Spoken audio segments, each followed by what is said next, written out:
right,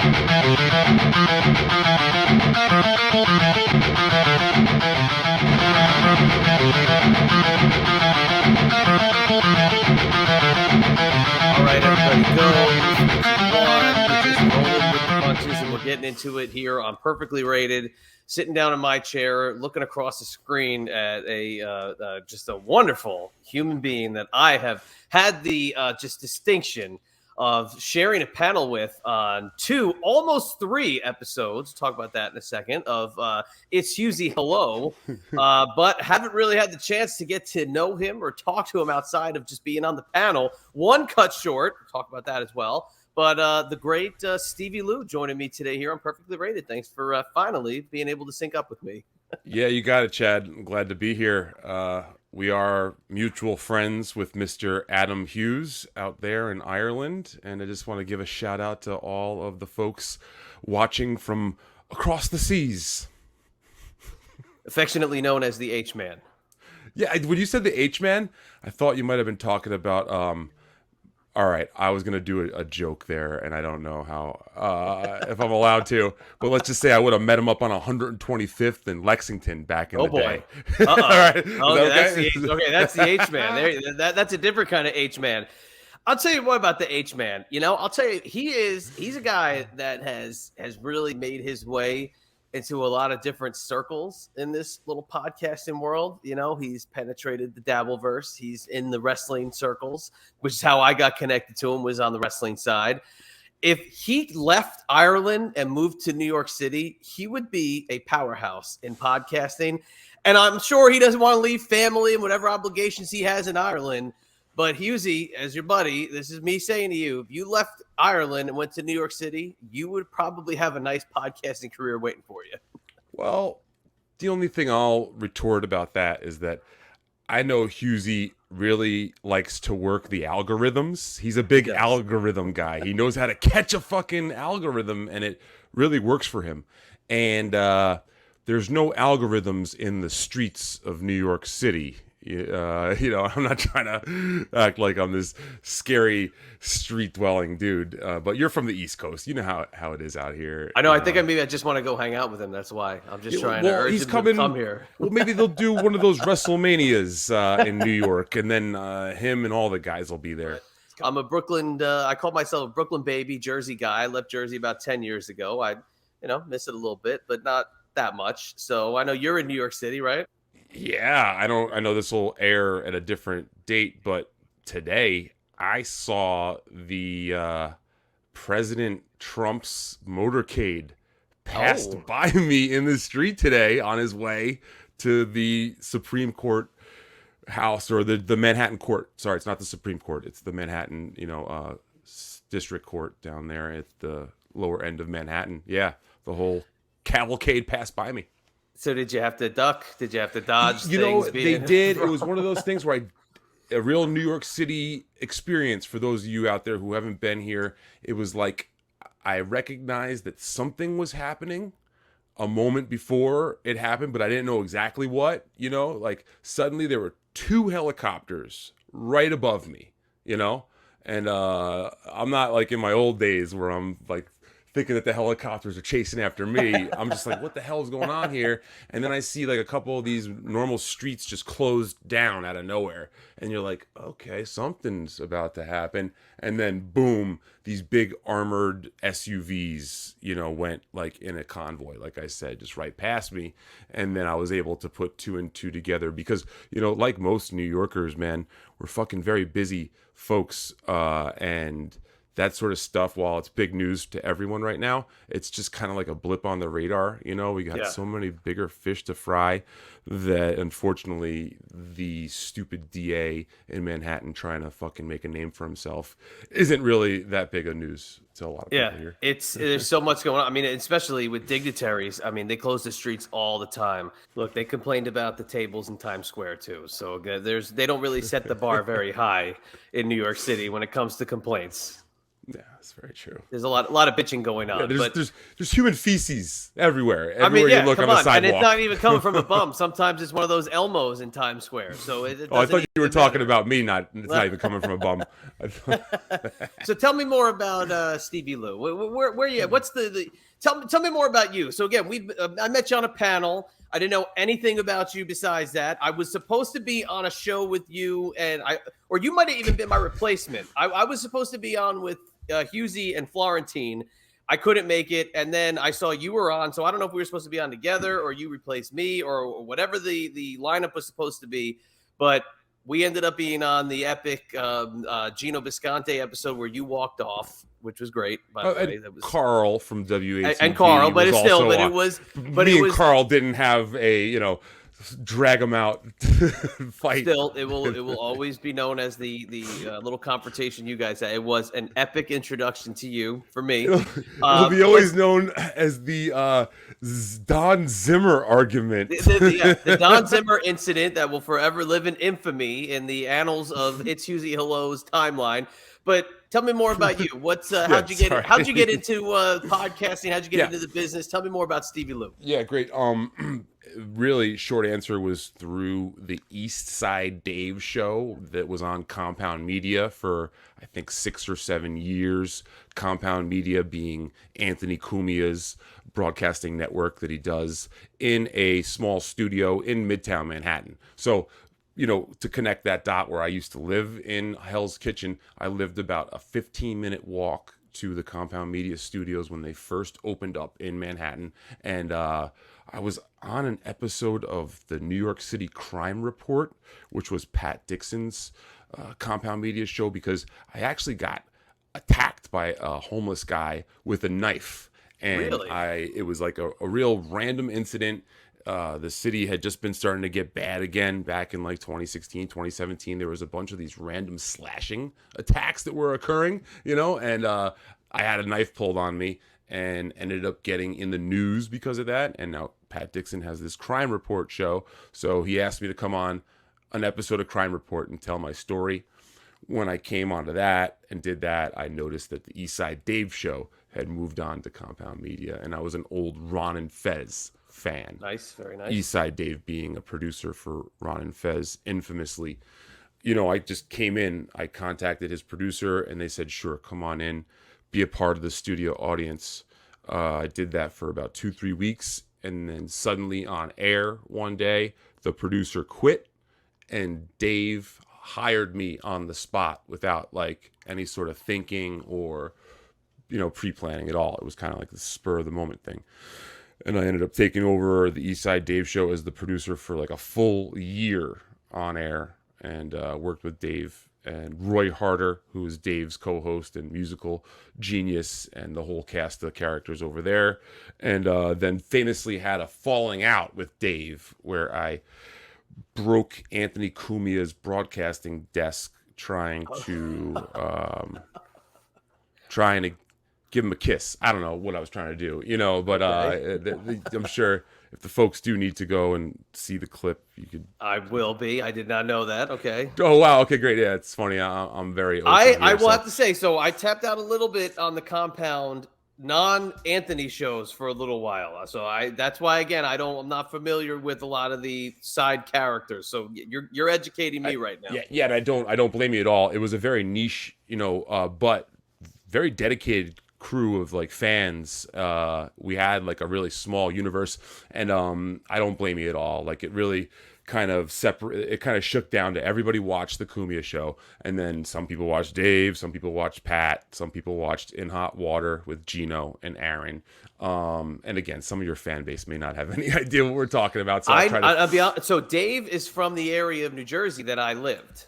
I mean, is it okay? I don't want to dox your family, but yeah, Dave says he's from Asbury Park, so I'm sorry. But I'm like the county area, like that county. So I know that that's the area where he's from. That's where my family in New Jersey, when I lived there, is from. Well, he's on the air. He is a on-air Right, he's disc down jockey still. at 95.9 The Rat. The I Rat. believe, right? Yep. That's correct, So man. the Rat that was a great station. I was Yes. this close Yeah, to working there like honestly, 4 times. well, I mean, hey, like I don't think the radio business, especially on air, over the broadcast waves, is really a great market to put your eggs in one basket on these days. It was not a great station. That's why I never ended up working there. Well, hold on though. Right now, if you like, the Rat is ranked as one of the top 5 stations in the country right now, only because there are no more fucking radio stations. Wow. You know, they're like one of the last few that actually have, you know, on-air hosts. You know, you got Bubba the Love Sponge down in Florida. Florida still has a few markets.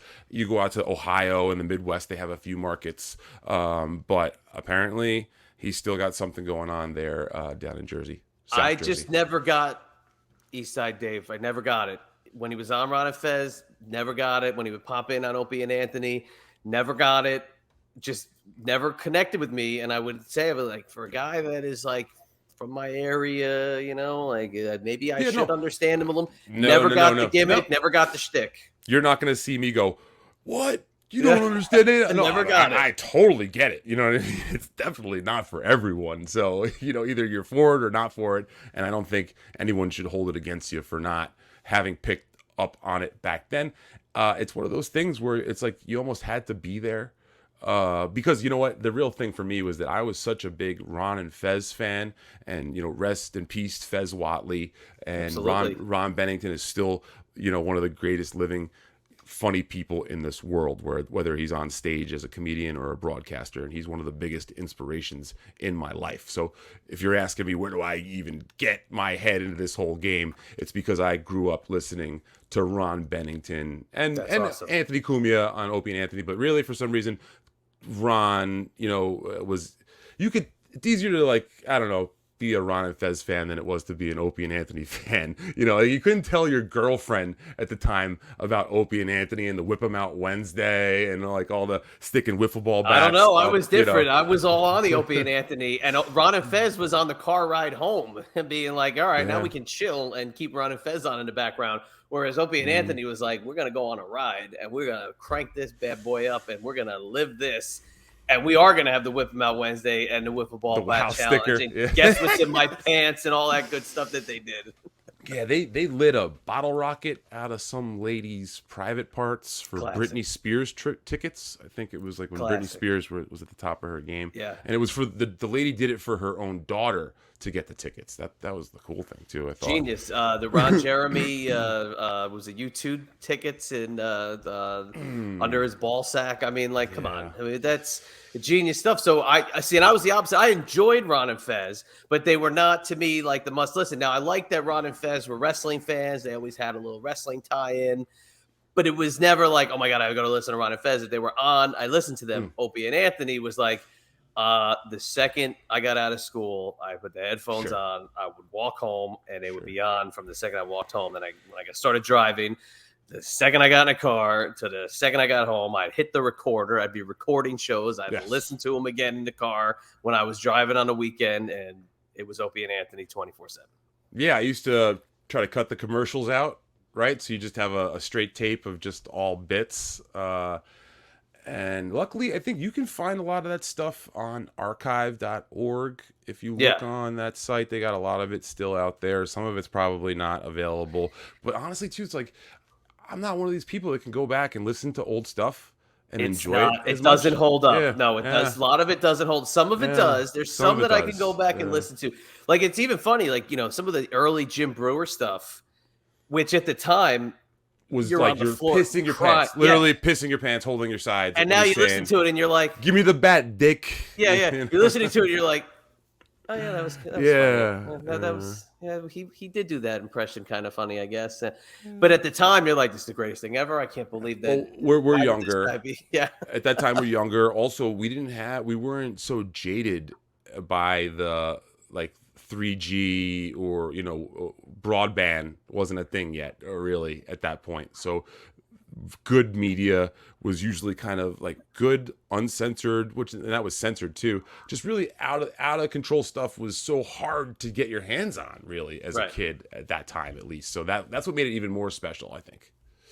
So, all right. So you did the Right. East Side Dave show. You Yes. had the falling out with East Side Dave. So what did you Yeah. do afterwards? Did you go So right to podcasting on your own? yeah, well, I got to give Eastside Dave a lot of credit that he did give me my like kind of start in any sort of entertainment business, and I ended up becoming a stand-up comedian in New York City.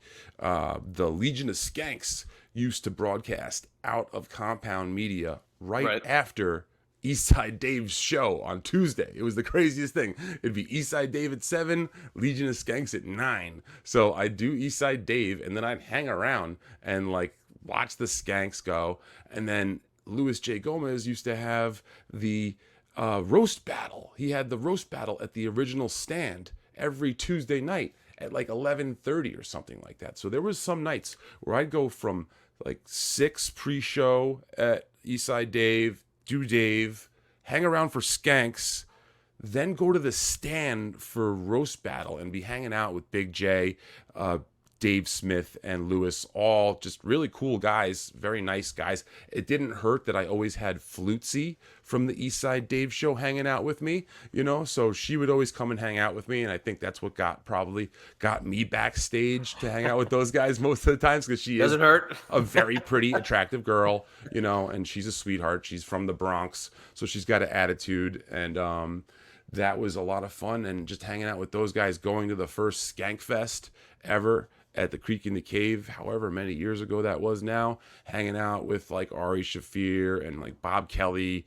Rich Voss, Bonnie McFarland that year, even guys like my guy Bronson Jones, who's an ex-roommate of Gino Visconti, who was a lower level comedian, but a really nice guy. I got to hang out with all these folks. I was there. I will never forget this. I was at the first Skank Fest, and I said to myself, all right, you know what? Let's try some stand-up comedy. You think that you could probably write some jokes. Let's give it a shot. So it was like almost kind of poetic that I made some sort of like Dickensian internal statement that I was going to become a comedian at Skankfest, and then followed that path and that dream for, you know, it's been almost 7 years right now. I'm coming up on 7 years of doing stand-up in the city, and through that, I've gone through a bunch of different little podcasts here and there, and I've kind of wound up these days messing around with these guys, Ski Mask Collective. That's kind of where I've ended up in 2023. That's the small part of the world that Stevie Lou has ended up in the broadcasting universe. Okay. I've never really branched out and done anything completely on my own until about now. You know, working with the Ski Mask Collective, I started working with these guys called the BYB, the Backyard Boys podcast, and they started doing something really cool and raw and unique. Those guys have like a backyard wrestling background, and I'm not like super into that sort of stuff, but I used to love that vibe when I was a kid. So it's like, if I can just like kind of find my comedic niche with a bunch of, you know, down cool dudes, I'll do it. So they offered me a chance to do my own show over there with one other guy. So, you know, this is great that we're doing this interview now, and I can kind of break this sort of stuff out to public consumption, because we've just been kind of toying around and doing some real demo with it, and now we're kind of, I think, ready to let the world know about Be Rad with Stevie on the BYB network. We do it every other Tuesday at 7:30 p.m. Eastern, so I guess that's like a little plug, but also where I'm at like modern day with broadcasting. And then another thing that I'm doing as far as entertainment is doing a lot of film production. Okay. I don't know if I've really ever told you this one, but I'll lay it on you. I do work with Trauma Entertainment, which is like the Interesting. Toxic Adventure. Okay. Yeah, Lloyd absolutely. Kaufman's company. Lloyd Kaufman and Michael Hertz out. They used to be located in Hell's Kitchen, and now they're out in Long Island City. I'm currently on the, you know, like art team, kind of like the head of the art department on a film for Trauma. What a team to be ahead of the art department, huh? Well, yeah, on this film, you know, it was great. I worked, Trauma's a bit of a ragtag group where most of us have full-time jobs doing other things, but we do use our spare time and weekends and nights and mornings and stuff to get stuff done. So I worked on a film called Shakespeare's Shitstorm, which was Troma's last major motion picture, written and directed by Lloyd Kaufman. So working on that film about 4 years ago got me in with Troma through my buddy Zach Amico. And since then, I've learned the trade of practical special effects and set design. It's all like pretty interesting, fun stuff once you get into it on the independent side. So it's something I picked up right away and really took to. So. Nice. No, see, and that's great that you can take all these different facets of a career and do all these different things. You could do different sorts of film project. You could do podcasting, broadcasting, and then dabble in stand-up comedy. Well, come on, I had to do it. You got me good. You got me good there. Shout out to Chrissy and John and all the good fans and other folks out there in this universe. But yeah, you know, I'll be honest with you. When COVID happened, it changed a lot of things for me. It changed a lot of things for everybody. But specifically, how I approached my stand-up comedy career. And, you know, what I wanted to do moving forward. I got married during COVID, which, you know, the way I say that, I'm not like, I got married during COVID. Very you nice. know, it was wild. You know, like, God bless I'm still married. You know, like, would she be known as Mrs. Blunt Smoker V? Yeah, Mrs. Blunt Smoker V. She's such a really great, supportive, amazing woman. So I'm very, very lucky there. But like I said, I got married. Like we got engaged fucking January of 2020. So like a few weeks before the world shut down, we were like, you know what? We're two crazy kids. We're not getting any younger. Let's get married. What do you say? We told our families, and then everything was just like, you know. So we ended up getting married on Zoom.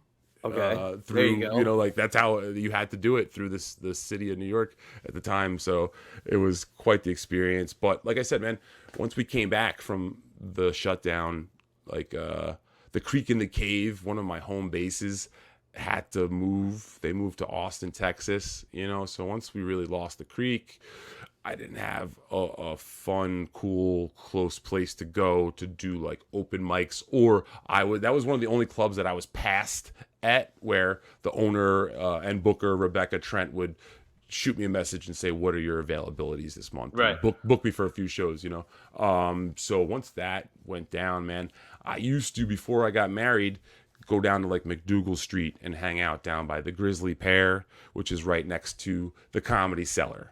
You know, so you're really right in the, you know, the nutsack of comedy right there. You know, that's where the balls and sperm of comedy is coming from for a long, long time. And I think it's still coming out of there right now. But it really was a special thing. Around that time, that's when comedy, there was nothing hotter than McDougal, New York City comedy. That show Crashing had been like in its second season or something, like around the time when I was really getting into performing and able to get, you know, booked and get myself on stages and stage time in New York City, which I'm sure you can imagine it's insane what you got to kind of go through. I can't even imagine the competition and just the pure like shit that you have to go through just to get on somebody's radar. I'm sure it's, you know, I would equate it to in wrestling, the politics that you have to play and the asses that you have to kiss and people that you might not like that you got to be nice to, and you have to kind of play the fine line. I'm sure it's an absolute, sometimes mind fuck that you have to go through. 100%. Yeah, it's nice that you said asses you got to kiss and not asses you got to eat, because way worse in wrestling. Well, in wrestling, they have done that. There's been tons of scandals over the years, Stevie Lou. There's been tons of scandals. Imagine they're like, all right, listen, if you really want this Intercontinental belt, you got to go eat Earthquake's ass after he just did a match. And he hasn't showered yet. The 80s were the Wild West, okay? But now, during COVID, with the comedy in New York City and how New York City was just such a shit show of everything being shut down.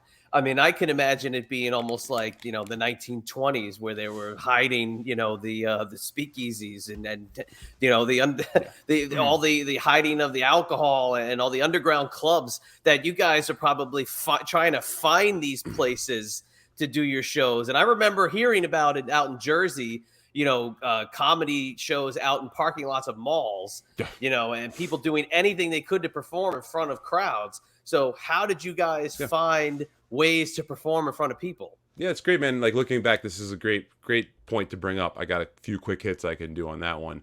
The first was, performing in front of large audiences in open air spaces.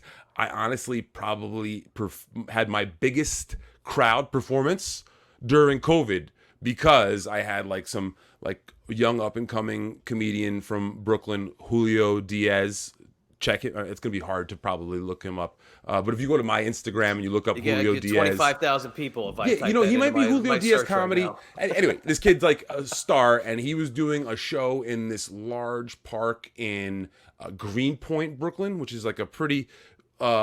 It's the most northern tip of Brooklyn, so it's kind of like its own little funky neighborhood. And there was this one park, and he just would set up a battery-powered amp and have a mic, and he would do it every Saturday at like 2:00.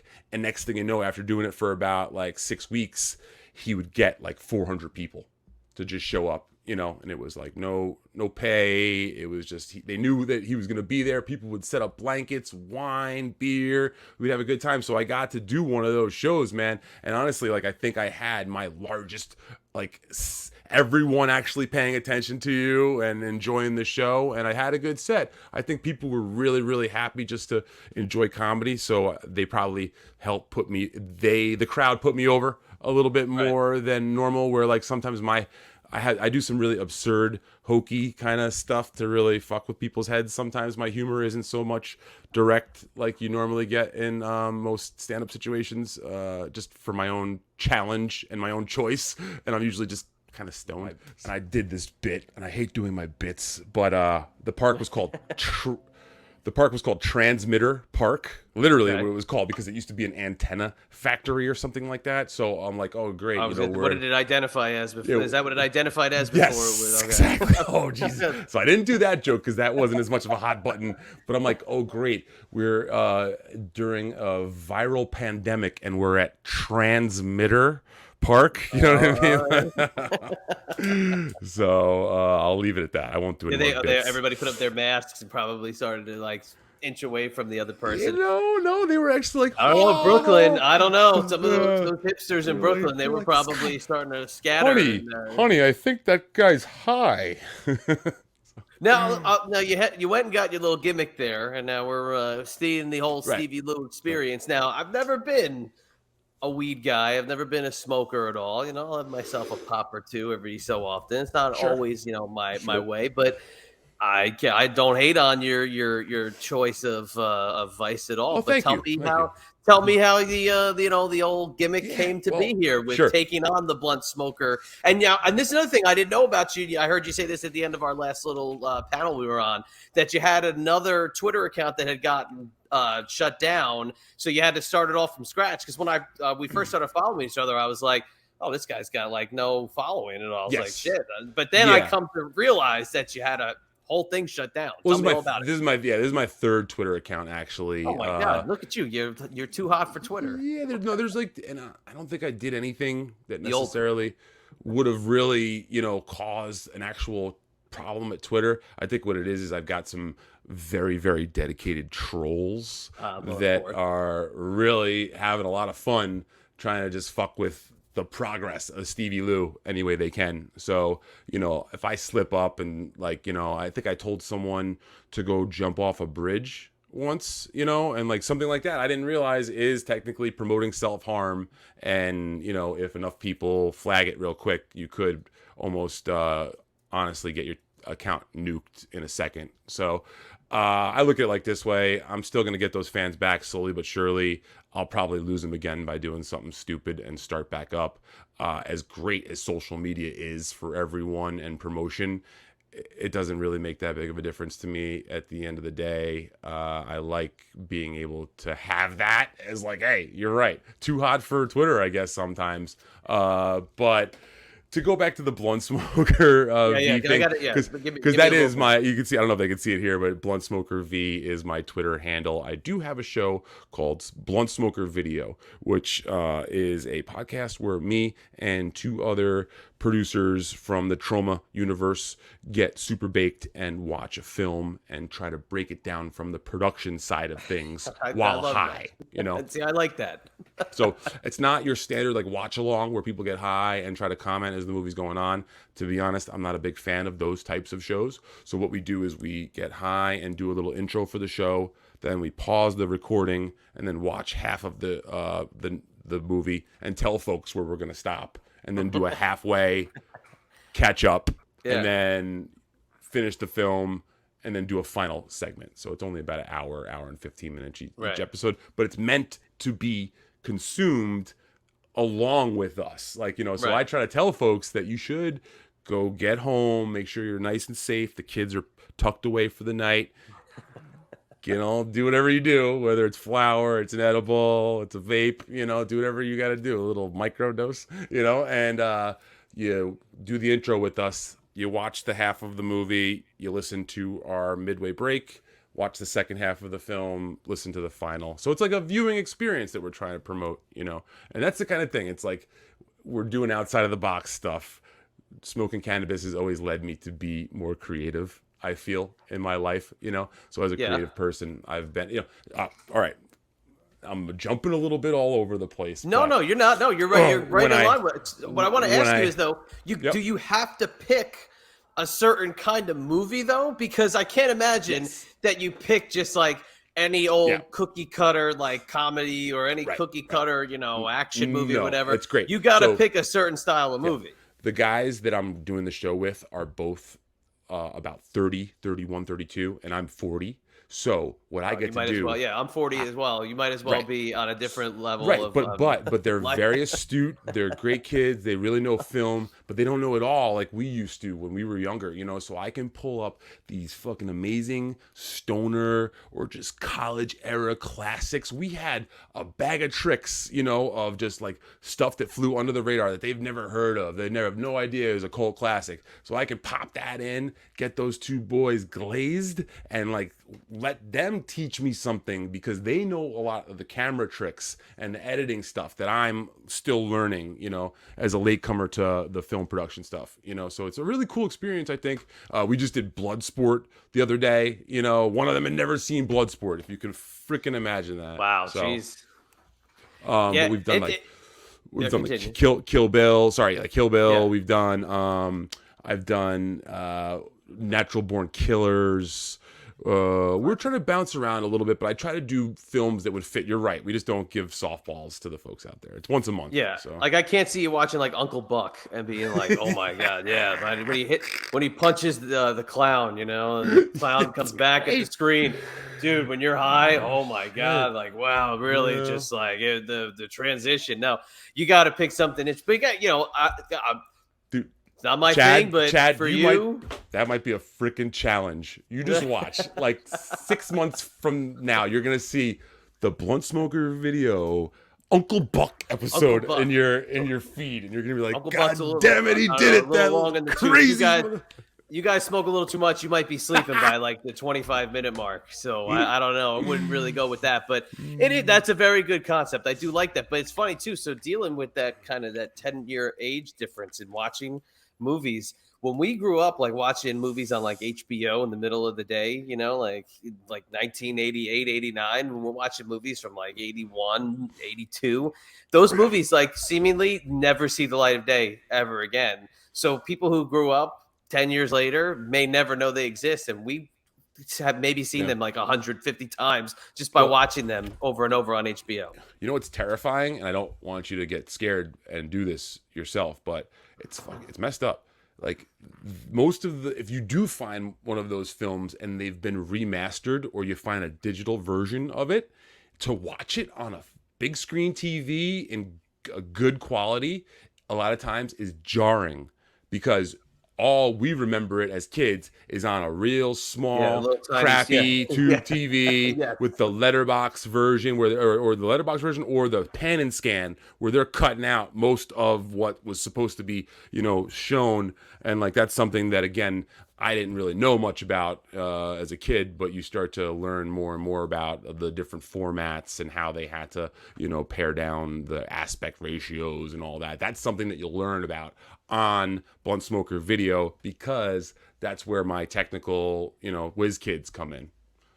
So Look at that. See, I told you we would get a little deep here and learn a little bit and, more okay, about I kind technical. of got, yeah, the technical, right? I wanted to say there's one thing that I think will help with this cannabis thing.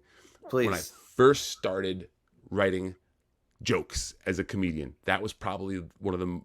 Getting up on stage for the first time and just writing the first couple of jokes for my own were two of the toughest things to do. And I remember looking for advice and somehow coming up across George Carlin saying that what he used to do when he started off was he would roll up a joint, walk over to the Hudson River with a pen and pad, and just write what is funny to him and came to his mind while high. So I fucking rolled myself up a little spliff, got the pen and pad, and I used to live right by the Hudson River, walked over and did the thing and started to like figure out some funny concepts, and then figured out how to backwards engineer them into stand-up bits. And now, here we are.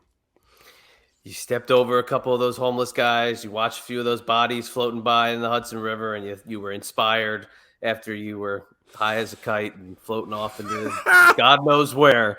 But it got you where you needed to be. Before we wrap up, I just want some comments on the expansion of the Dabbleverse and beyond. And obviously, It grows on a daily basis. It's the monster that just will not stop growing, and it just seemingly it ain't going anywhere. So what's your take on it and where it's grown over the last year?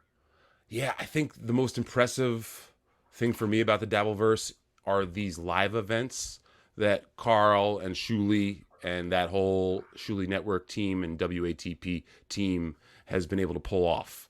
The DabbleCon up in Rochester up in February is still, in contention for event of the year. You know what I mean? Because nothing since has come up, in my opinion, that could, manage to match that yet. I know that they have this Pottstown, Pennsylvania show coming up in May, which sounds like a lot of fun. I mean, the Ski Mask Collective, we're doing Ski Mask Palooza in June as well. I believe I like it. June 24th. But yeah, like that actual in-person live event idea is something that they've really, I think, put a lot of fire under. And that's what I love, because when you can get a cool group of audience in, like with a common mind and a common goal and comedy involved, it's hard to beat that sort of stuff. So that's been really cool. I think that's the coolest thing of the expansion. I don't think it's going to slow, just like the Legion of Skanks and their Skankfest has done a similar thing. They started it out at the freaking Creek in the Cave in Long Island City, and now they're doing it in Vegas. They did it over in Houston, Texas 2 years ago. So it's just really amazing to watch grow as someone who isn't like a diehard dabbler, but someone who is a fan and follows all of this and sometimes now is involved in it. It's amazing. And again, I just watched it all as a casual fan as well. It's amazing to see how it's grown, and it's it ain't stopping. Have to just get everybody's take on this too. What about Opie, and where Opie's been popping up on seemingly everybody's radar again, but bringing people in from the Dabbleverse. He's had on the potato, he's had on the corn. He's had Alex Stein popped on his live stream the other day. He's just he's just intertwining with everybody. He had my namesake there, Chad Zumach, on his show. What do you think about Opie getting involved with everybody? Yeah, I think he's done a great job taking a positive turn. 2 months ago, Opie was kind of just a punchline on WATP.